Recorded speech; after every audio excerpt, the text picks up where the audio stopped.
All right. Hey, good morning, Dean. How are you? Good morning to you. I'm doing great. I so much appreciate you joining us. I'm excited to have you here. And man, we got so much to talk about. Okay. Well, it's a campy opening, Dean, but I'm going to have to ask you, how did you get started in war games? Uh, What got you pulled into the Hex Encounter? well, literally, I picked up a game by accident at a bookstore once when I was, so give or take, around 12. I didn't think it was a game, and it turned out to be a game, and I had no idea how to play it. And it spent its entire life being used as poker chits.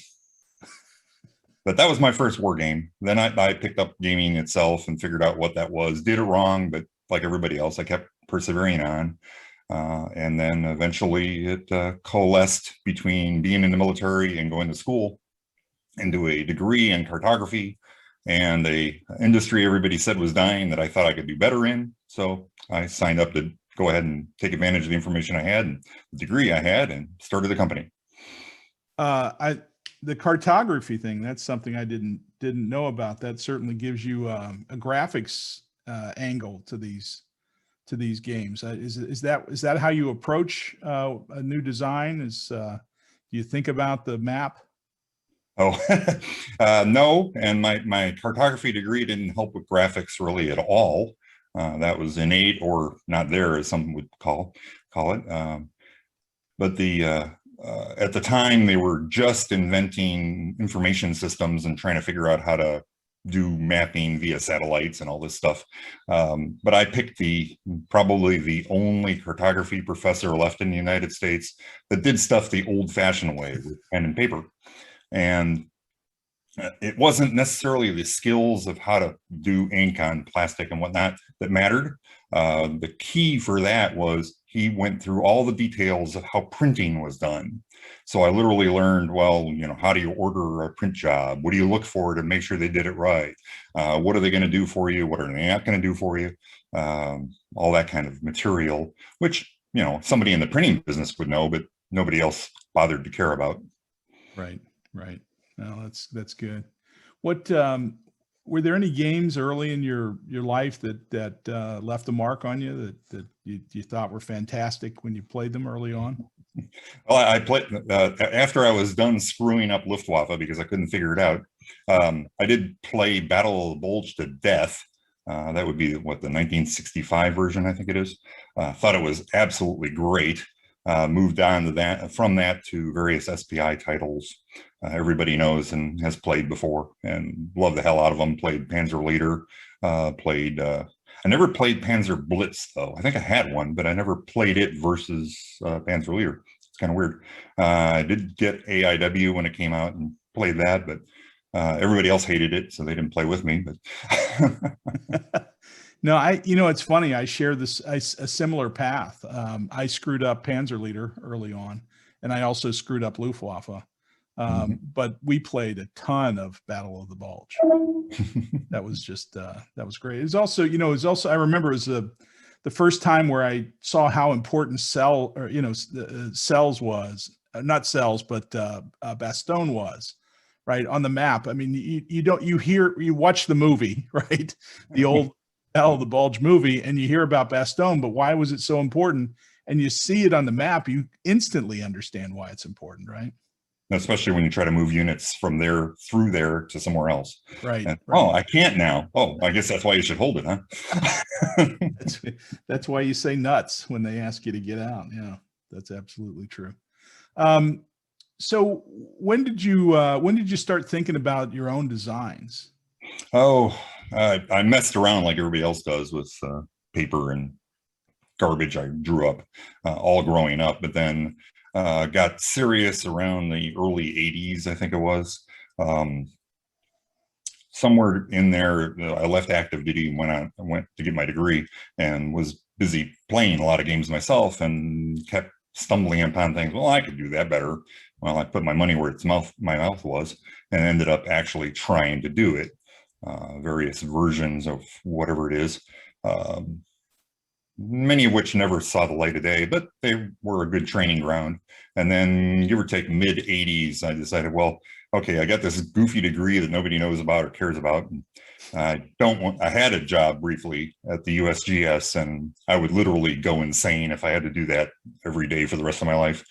And there's just no artistic freedom in that at all to speak of. But in the process of doing that, I thought, well, hell, there's this whole industry out there that's collapsing on itself. I can change that.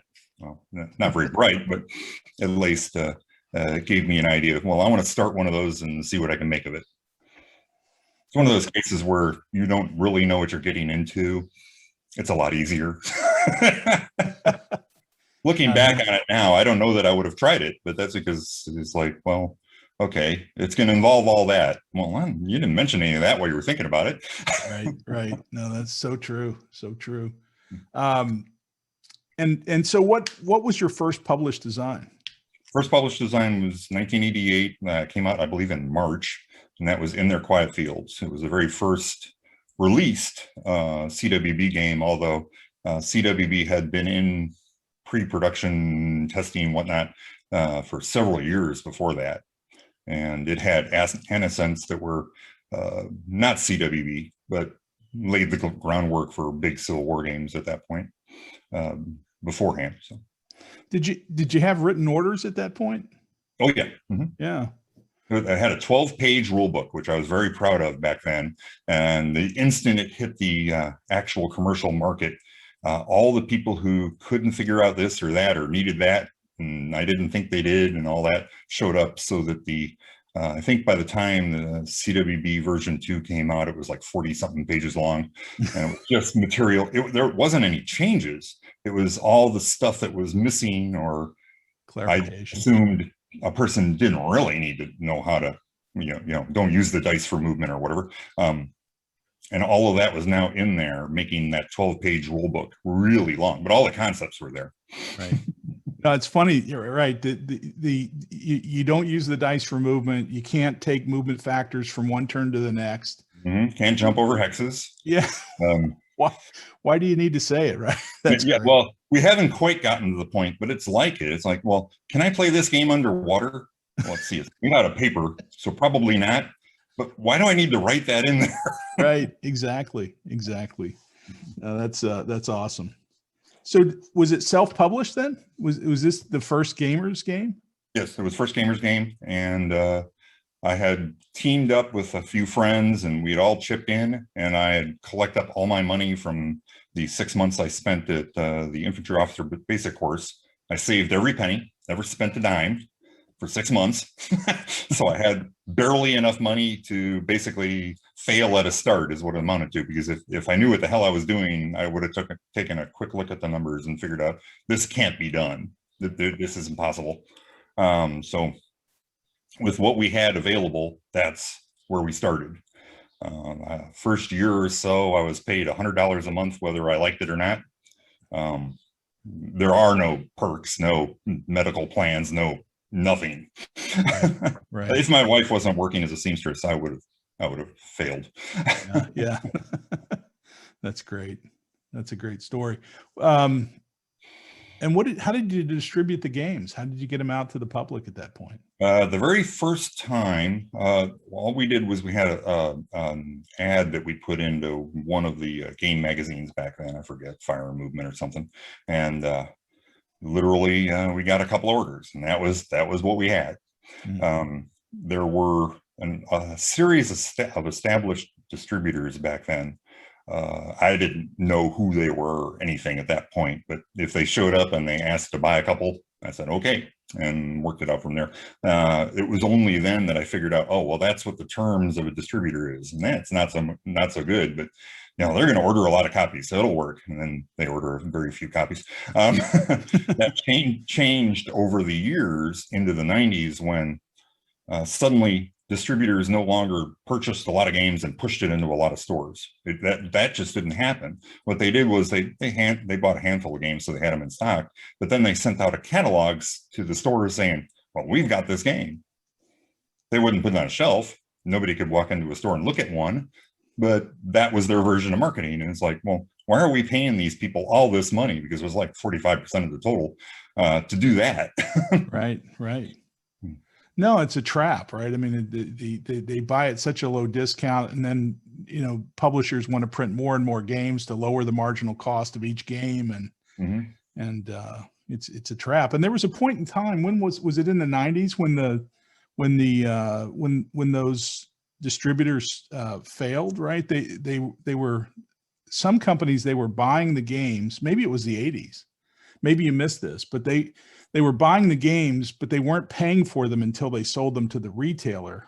Oh, okay. Well, they usually had, excuse me, fairly generous terms. It was they did a 45-55 deal. That was the basic amount.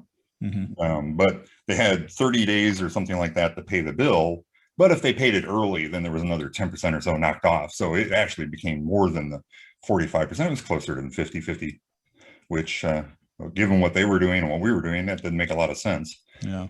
I don't know about the situation that you brought up. That might be before my time, but yeah, I'm glad you avoided it. Yeah, that's great. So did you continue to deal with the distributors, or did you cut back on them? We did that until it was around 1996. And what happened in 1996 was we put out like 6 games that year, which about killed me, by the way. The sheer workload. There's not a lot of people in a game office, by the way.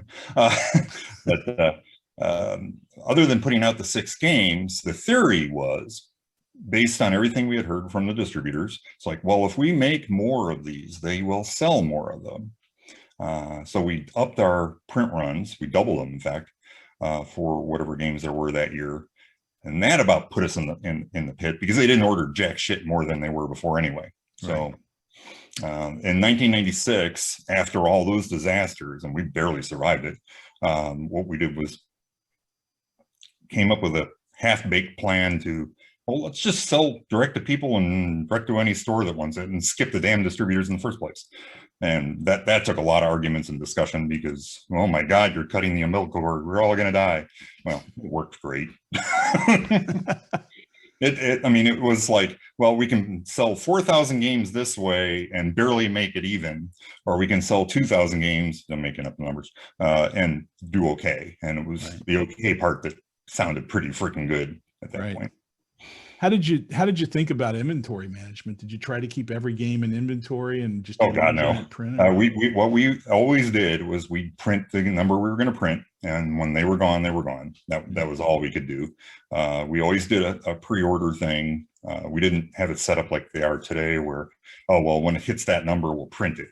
What we always did was we'd print the game. Let's say this game's coming out in April.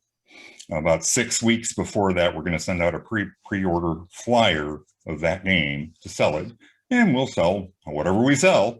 The game will come out in April, and we'll start shipping. And that was it. It was not very complicated. It wasn't a safety net like there is these days. Right. But if we got 500 orders, which is very, very common, it worked out just great. Yeah. And the girls that were running the office, they knew that, well, there was always a weekend collate party before the game came out. The collators got a free copy right off the press.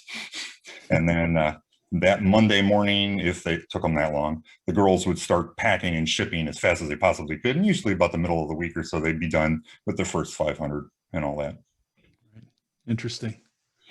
I want to go back to the first game in the Civil War Brigade series.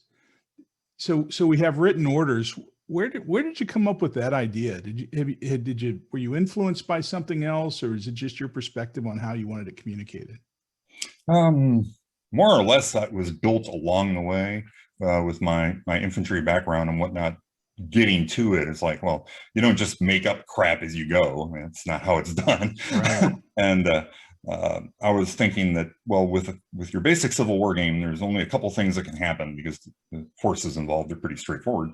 Is they can interact with each other, and then the only other question in your head is, how do they interact with each other? And really, the only decision is where is that going to be, because everything else is, you're not going to have a different weapon system than the other guy or any of that. So how you order units around to do the things you want to do and how long that takes, that's the biggest thing going on.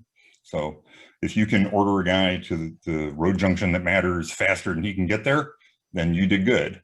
If your commander sucks and it takes you forever to get there and he ends up there first, that makes a very different battle. And that was where all the order and command control stuff came from, is that, okay, the player wants to control his units and do whatever he wants.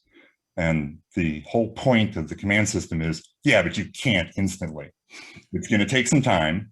Now that means a couple of things, because if your orders are such that by the time you do get to the road junction, your orders don't make any sense anymore, then that is important, because what that did was when you wrote the order, you had an image of the field and you can look at the map and see where everybody is and all that, but you can't take advantage of it as fast as the eyeball can survey it. So if you say, well, yeah, in 6 hours, go do this, which makes great sense at 10 o'clock in the morning.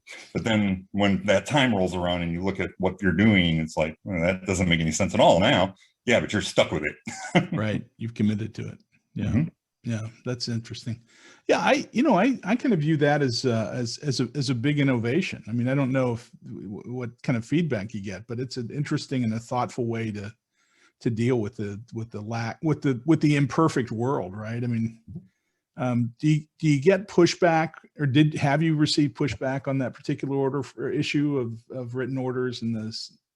Well, there's a few that don't want to play that way. Yeah. But they do want to have the guys do exactly what they want them to do right now, based on the information they have right now. And it's easy enough. Just don't play with it. That's fine. But in terms of pushback, you shouldn't have this. Well, not so much. Guys either did it or didn't do it. And a lot of people adapted to trying it and wanting to use it, and found out what it did for them. So they were quite happy. Yeah. So you've got,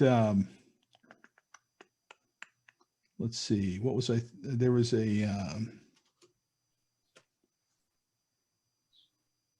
was looking through the most recent games. You've got another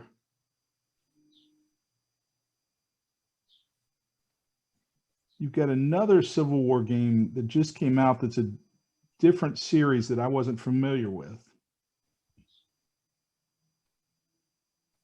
There's been 3 line of battle games so far. Yes, line of battle. That's it. So to take Washington is the third, right? Right. And how would you argue they differ from your original vision of? Oh, okay. Well, all of those games, it's a lineage between them. The CWB was first, contained the basic concepts. That was expanded by Dave Powell, actually, to cover regimental level battles. So he really loved regimental level stuff. So basically it's just do this, don't do that, add this number is 3 instead of 4 or whatever. Across the board, a mutation, because you took the CWB rules and you took the RSS expansion, added it to it, and say, okay, now we're going to play a Civil War regimental level game.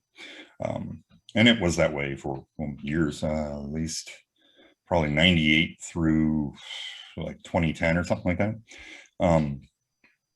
At that point, there was a team out there that was attempting to put together a more advanced version of RSS that combined the two together. I wasn't too keen on their work, but they were trying really well, really hard. And they invited me back in to look at it and try to say, well, is there a better way we can do this? And it wasn't too long before I decided, you know what, I'm wasting my time here trying to blend the old rules into something new. It's like, I'm going to hang on to, well, I want to repaint this house, but all the trim still needs to be yellow no matter what I do. And that just, it was harder than it was supposed to be. So I just sat down and just started rewriting the thing, making it shorter, consolidating it away, stuff that was in there that didn't really do anything, but made it look like it was doing something. I just killed it.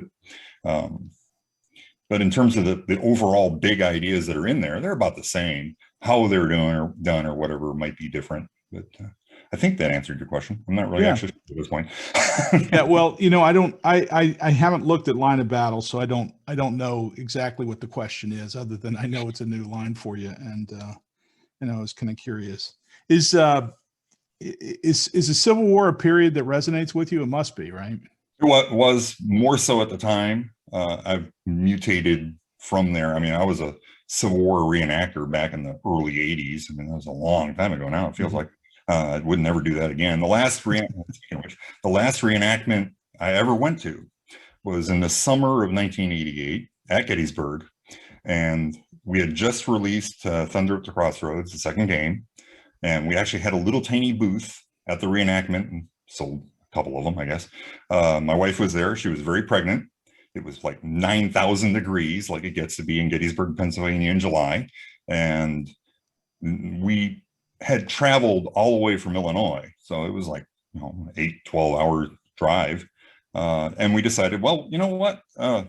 It's a nice day. Let's go visit the battlefield. We were 3 miles away at this place. And we loaded up in the car, saw a couple of monuments or whatever, came back, and they unloaded on us. They were all upset because we dared to leave their commands while it's like, you know what? This isn't the actual real army. I'm in the real army, and no, I'm not taking those orders. And they lost their minds because we went to go see the battlefield, which was ridiculous. Yes. And I don't think I've been to one since. Right. It's 4 million degrees out here. We're wearing wool uniforms. We're doing this for your audience. So tough. Either throw me a really big check or I can't do this anymore. Increase my hourly rate as a reenactor, or else, yeah, absolutely. We'll double it. That's great. So World War II then, right? So World War II operational games have kind of become your bread and butter at this point. What was your first, and when did you start down that path? Okay, that would have been let's see, late 80s. I'm not going to put a year on it because I'll get it wrong. Probably before this first CWB game came out. What I did was I said, you know what? Well, I really like operational level stuff, and that was the field that I wanted to deal with. And also I was a big advocate of maneuver warfare and all these things that were really popular ideas in the Army at that point. Read a few books that dealt specifically with that and how it works and all that, and that really tripped my trigger. That was really cool, and I wanted to make sure a game showed that. So what I did was I took a bunch of my operational level games from the past, titles, you got me, mostly made up stuff, but capability points and all that stuff. And I said, well, okay, which of these works? None of them did. Went through them all. And eventually said, well, okay, well, how am I going to show this stuff that I want to show and do it in a playable way that won't drive people crazy? Because I couldn't do it with capability points. So I decided, well, I can do it with phasing. Which phase do I get to do now? Whereas the other guy who's moving slower, maybe he can't. And all that integrated together came into the OCS, which mutated until it was finally finished and released in 1992. So everything before 92, other than the CWB stuff, I don't remember it. Right. Do you remember what games those were in that 92 batch? Oh yeah, that was Guderian's Blitzkrieg, the first edition, and Stalingrad Pocket. Yes. Which, it was the first SCS game. Yeah. So OCS, you had you paid a great deal of attention to supply, right? That's the nature of the OCS system.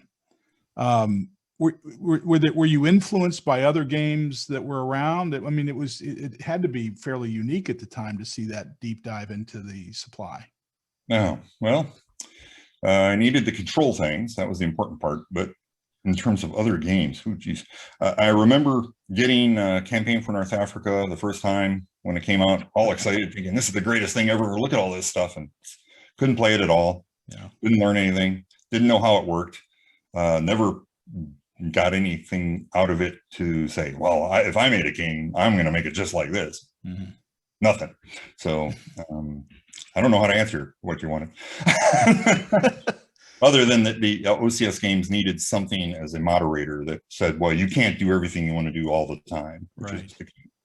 Right. And you had the order system in your brigade series, but here you needed something to keep everybody in check. Mm-hmm. And has that gone through iterations? I mean, Oh, God, is yeah. the supply system different now than it was when you first visioned it? No, originally it was based on a turn structure. I believe it was 2 weeks. No, 2 turns a week. I don't remember exactly. Anyway, it was twice as many turns as it is now. You actually literally had to pay for all the units all the time. So if you had 34 points of units and they needed 10 supply points, you better have the points to burn to feed them. And that part got redundant. You didn't need to go through all that drill just to have everybody eat, especially if, well, the least little thing goes wrong or you're paying attention to the other side of the map and all of a sudden you find out, well, yeah, by the way, your army here is starving to death. That's not helpful, and it wasn't good. Yeah, no doubt. I also enjoy the air system, albeit simple, right? But it's an effective at that scale. I think it's a very effective air system. What were you? Did you accomplish what you wanted with that from the start? Except for very specific little, well, this kind of mission can do that or this. Details. Yeah, pretty much. It didn't change radically the way the supply system and the turn organization did between version 1 and version 2. Yeah. And I guess morale is the other big factor in that game, right? The unit. Not morale so much as what we call an action rating. Action rating, sorry, yeah. For any given unit means their training, doctrine, how good they are, basically. Whether they can do a lot of things very hard and fast or not. So the assumption there is that you have a unit that has poor troops, poor quality troops, poorly trained troops, lousy officers and all that. They're going to have a real hard time against somebody that really knows what they're doing. Right. People can argue whether, well, those guys shouldn't be this or that. Well, fine, but look at them relative to each other. Don't look at anything else. Right. Yeah, and if you think they should be a 5 or a 4, change them. Yeah. You're doing 6 games a year. Was that the high Only point? Once. Only once. Usually it was like 4. 6 was an outlier. That was way too many all at once. Yeah. Yeah. And how did the pain manifest itself? Right? Was it in were the games not were you comfortable with the quality of the games or the output, or does it just take a terrible toll on your? The games turned out just fine. I ended up more or less a zombie, unaware of my surroundings. That's great. Now, did that influence your interest in joining up with MMP? Oh, no, I think at that point in my life, which was several years later, I was thinking, well, I don't know how long I can keep doing all the tasks, because when you're chief cook and bottle washer, there's a lot of tasks, and there were several of them that take up all your time, but aren't necessarily the things you really want to do all your time on, which are marketing, cash flow kind of problems, making sure that the bank loan is good, and warehousing, and all the other tasks that have to be done that take away from anything that even resembles game design or anything like that. And the customer of ours, I won't use his name, came to me. He knows somebody that knew somebody that thought, well, these MMP guys, they might be able to take over the things that you don't like and let you do the things you do like. Would you be interested in that? And I was. So talked to them, and here we are. Yeah. Well, it looks from the outside like it's been a long, happy marriage. Oh yeah, and it's all based on a handshake. The lawyers all threw up their hands and said, "Oh, you can't write that. That's insane," and refused to come up with any kind of contract that anyone would ever sign. So we literally just did it without one, because okay, well, this is what we're going to do, and we're actually going to believe our do the thing we're saying we're going to do, and we're not going to violate our word. And here we are. Yeah, that's great. Well, you must have picked the right people to do that. Oh yeah, yeah, most definitely. Yeah, in modern society, that's tough. Rare. yeah, absolutely. So, so that gets us. So now you're in MMP, and how do you use your new freedom your new flexibility? Well, I don't try to do things like marketing and whatnot. Yeah. But I spend a lot more time on design work and pushing things forward. So hopefully the output has been better than even before. Right. But other than that, do what everybody else does. Right. Right.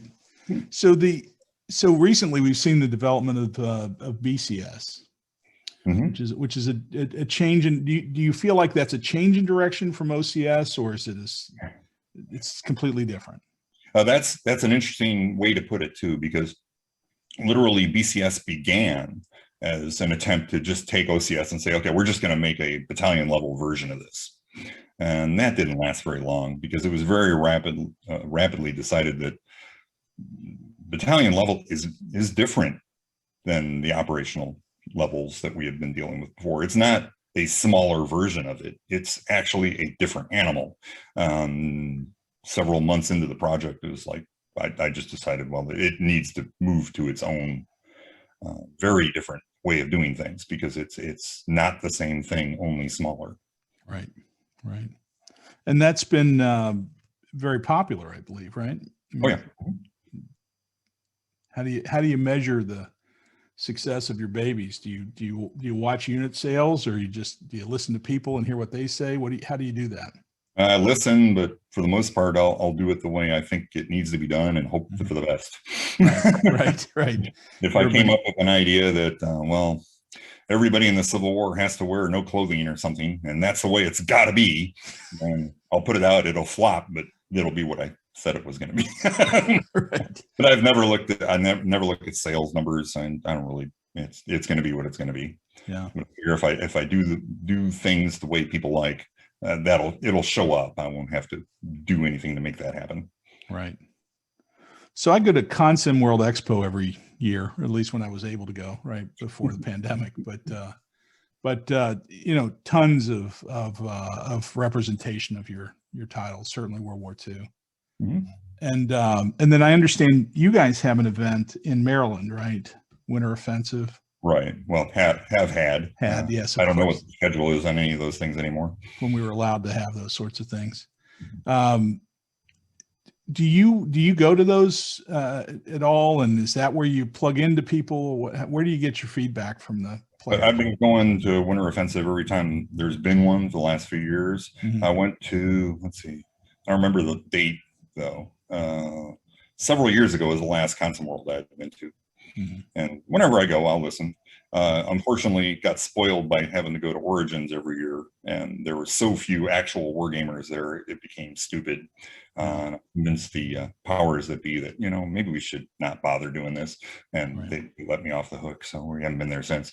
But whenever I go anywhere and somebody comes up to me and says, hey, this game sucks, I'll listen to them and figure out what their concern is, and then if there's an adjustment I need to make or something, I'm all for it. If it's just I don't like any game that has anything to do with Napoleonics, it's like, okay, I guess you picked the wrong book then.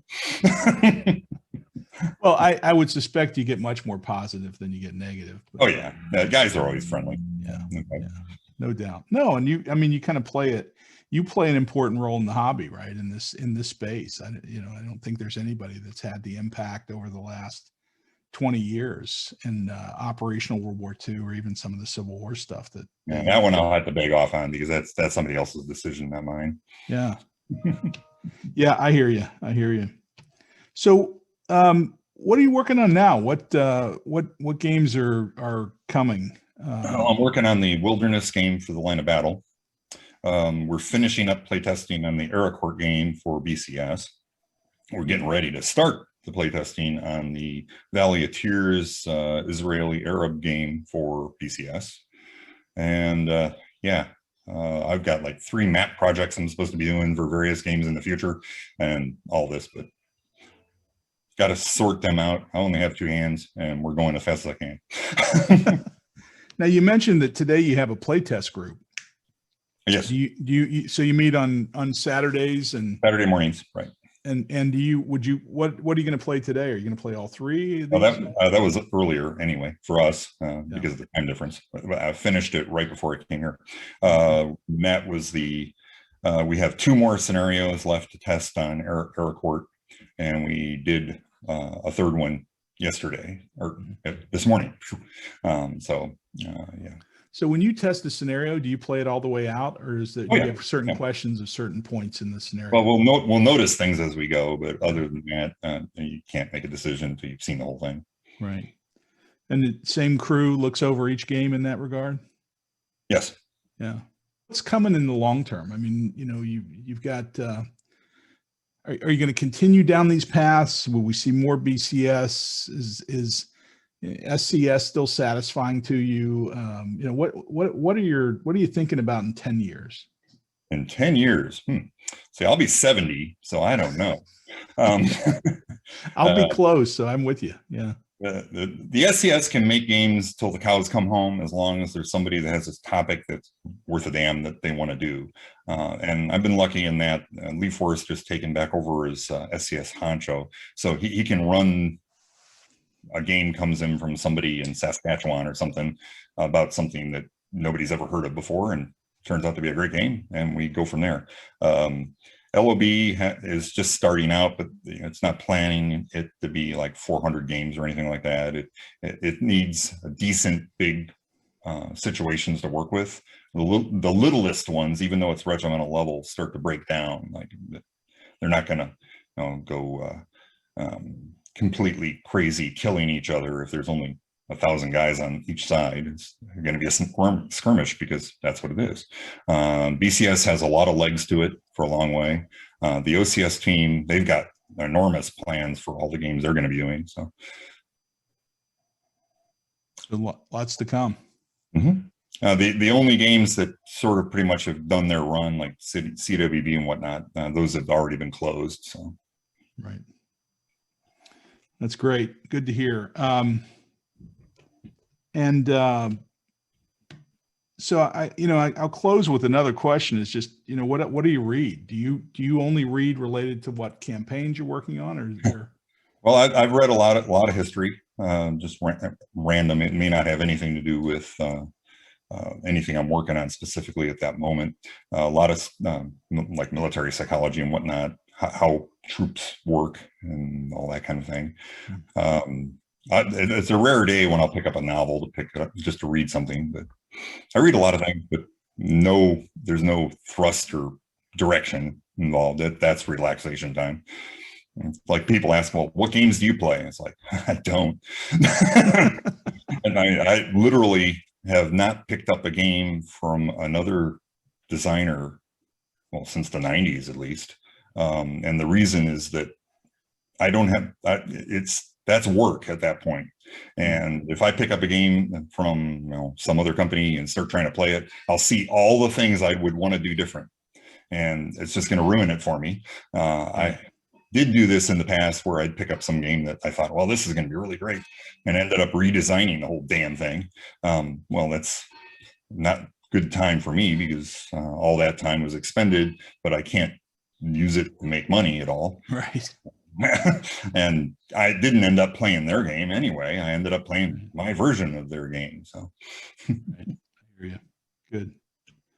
Well, Dean, it was great to meet you. I want to thank you for taking the time to talk to me and allow everybody to sit in and watch us. I'm gonna record this, and of course I've recorded it, and it'll be on my podcast. I'm gonna post it on my YouTube page. But look, it was great to meet you. I was excited. I'm still excited about what you do, and have a lot of other specific questions, but I'll put them on hold. Maybe we can meet another time and talk more about that's not a problem at all. Whenever you like. And thank you. It's a great idea.